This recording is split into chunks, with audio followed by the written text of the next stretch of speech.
بسم اللہ الرحمن الرحیم۔ فضائل سورۃ القحف۔ بروز جمعہ تلاوت کے خصوصی فضائل۔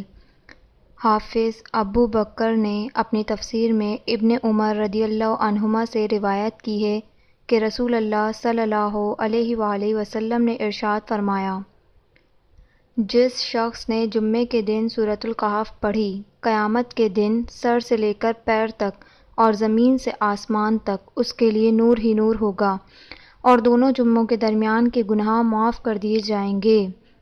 سعید بن منصور نے اپنی تفسیر میں ابو سعید خدری رضی اللہ عنہ سے روایت کی ہے کہ جو شخص جمعے کے دن سورۃ القحف کی تلاوت کرے گا، اس کے لیے بیت العتیق بیت اللہ تک نور ہی نور ہوگا۔ حاکم نے ابو سعید خدری سے روایت کی ہے کہ سورۃ القحف پڑھنے سے دونوں جمعوں کے درمیان نور ہی نور ہوگا۔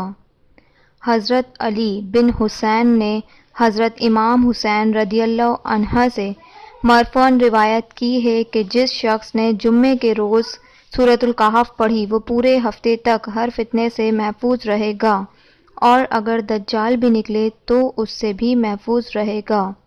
عمومی فضائل اس کے یہ ہیں کہ ایک شخص نے سورۃ القحف پڑھی، ان کے گھر میں گھوڑا بندھا ہوا تھا، اسے سن کر اس پر ایک خاص کیفیت طاری ہو گئی اور وہ اچھلنے کودنے لگا، اور ایک بادل اس کے گھر پر سایہ فگن ہو گیا۔